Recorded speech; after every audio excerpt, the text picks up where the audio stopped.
السلام عليكم ورحمة الله تعالى وبركاته. مرحبا بالجميع وتحية إليكم من جديد.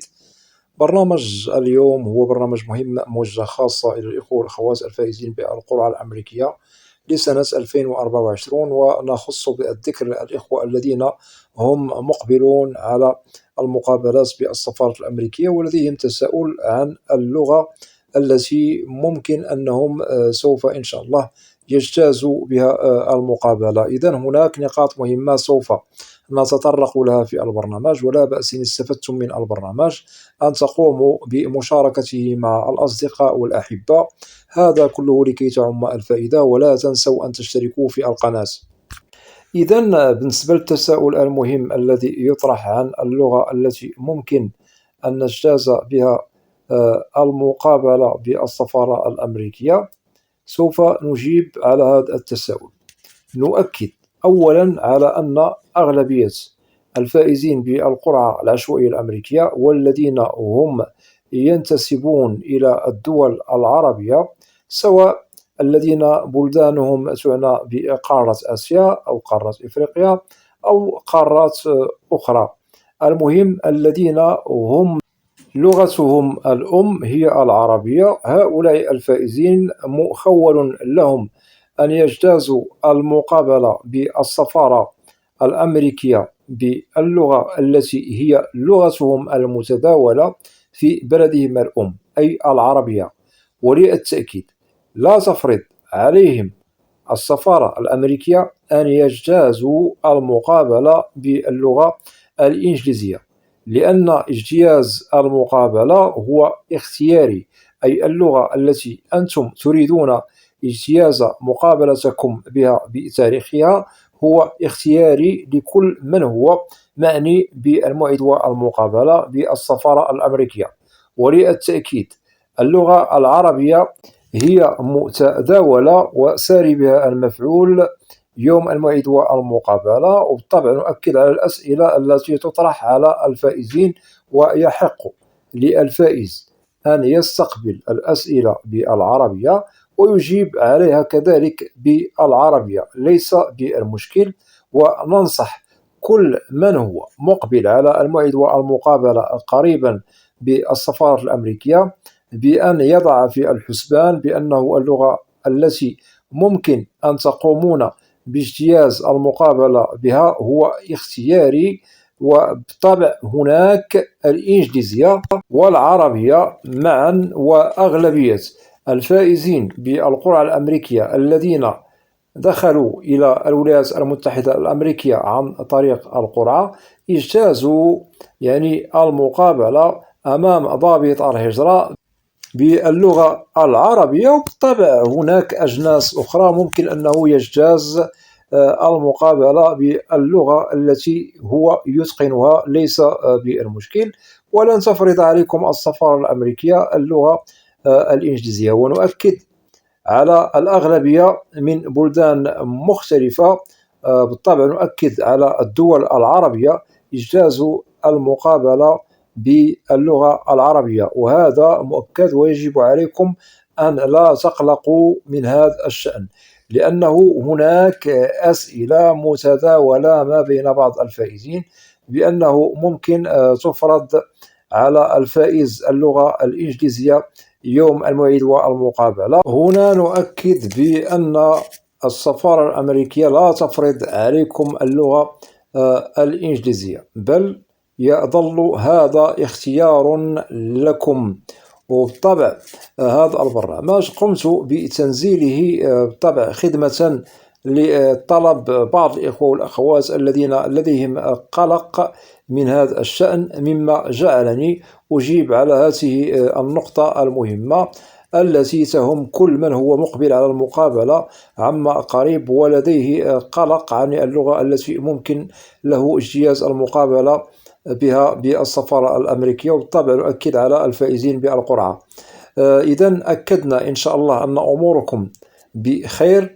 اختاروا أن تجتازوا المقابلة، أي استقبال الأسئلة بالعربية، وأجيبوا بالمثل بأريحية بدون قلق، لأنه وللتأكيد اجتياز المقابلة بالسفارة الأمريكية بتاريخها هو اختياري، وكذلك اللغة التي أردتم أو شئتم أن إن شاء الله أن تجتازوا بها المقابلة، ممكن لكم أن تختاروا اللغة العربية، فهذا يظل لكم ليس بالمشكل ولا يمنع، وإن شاء الله أموركم بخير، وممكن لكم ذلك أمام ضابط الهجرة، وإن شاء الله تتمموا المقابلة بسلاسة وبسلام للحصول على الفيزا بنجاح بدون مشكل.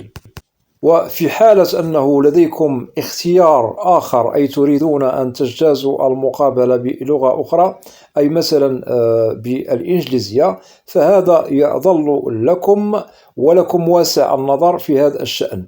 ونؤكد على في حالة أنك أو أنك تتقنون الإجابة عن الأسئلة أو استقبالها بالإنجليزية والرد عليها بالإنجليزية، فممكن لكم ذلك ليس بالمشكل، وهذا لا يمنع، وإن شاء الله كذلك تمرون بالمقابلة في أحسن الظروف والأحوال بدون مشكل.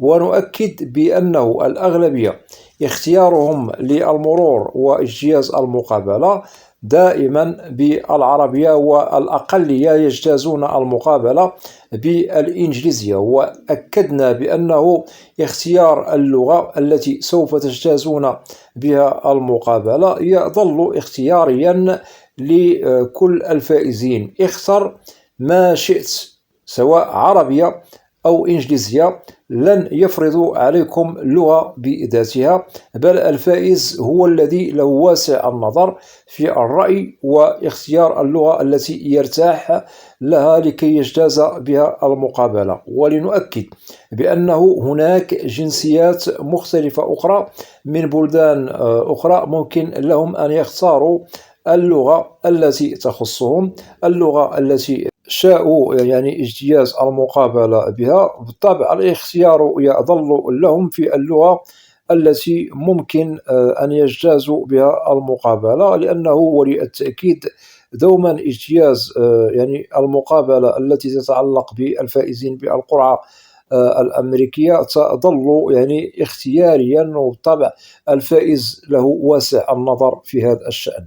وللخلاصة بالنسبة للفائزين والفائزات بالقرعة الأمريكية، ونخص بالذكر الذين هم مقبلون على المقابلات عما قريب بالسفارة الأمريكية، بالنسبة اللغة التي ممكن أن تجتازون بها يعني المقابلة يظل اختياريا على كل الأصعدة، سواء كنت عربيا أو أجنبيا لديك اللغة التي تخصك ليس بالمشكل. والعرب بالطبع ننصحكم لكي تجتازوا المقابلة باللغة العربية ليس بالمشكل. وفي حالة أنك تتقنون اللغة الإنجليزية فهذا يظل اختيارا لكم. والهدف من المقابلة هو أن الفائز تطرح عليه الأسئلة ويجب الإجابة عليها بالتفصيل وبصدق لكي يتبين لضابط الهجرة هل هذا الفائز يستحق الحصول على الفيزا بنعم أم لا. وبالطبع الأسئلة المطروحة هي من طرف ضابط الهجرة، والمستقبل للأسئلة هو الفائز بالقرعة. إذن الاستقبال والرد أي الإجابة فيها تواصل بين الفائز وضابط الهجرة يوم الموعد والمقابلة بالسفارة الأمريكية. وبالطبع اللغة هي الوسيط والرابط بين السائل والمجيب، لهذا أكدنا على أن اللغة هي يعني التواصل في السؤال والإجابة يوم المقابلة للفائز. وتظل اللغة اختيارية لكل من هو إن شاء الله مقبل على المقابلة بالسفارة الأمريكية عما قريب. اختر اللغة التي شئت أو اختاري اللغة التي شئت، سواء كنت عربيا أو عربية أو مثلا من جنسية أخرى. وبالطبع اللغة الإنجليزية كذلك تظل لغة اختيارية، إذا أردت أن تجتاز المقابلة وتتقنها فلا بأس ولا يمنع هذا.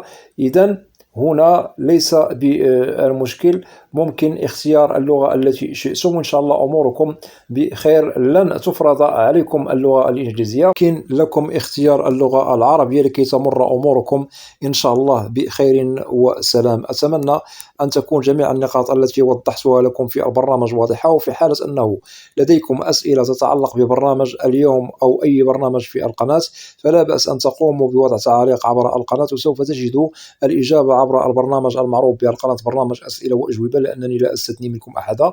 وأتمنى من الإخوة والأخوات الذين لا زالوا لم يشتركوا في القناة، أدعوكم للاشتراك في القناة وتفعيل زر الجرس ليصل إليكم كل جديد. ولا تنسوا أن تدعمونا دائما بلايك لكي نصل إلى أكبر نسبة من المشاهدة. وبالنسبة للقناة محتواها كامل وشامل عن الهجرة والمهاجر إلى الولايات المتحدة الأمريكية بشكل عام وكتعريف. وأود أن أشكر جزيل الشكر كل الإخوة والأخوات الذين يقومون بوضع تعاليق محترمة.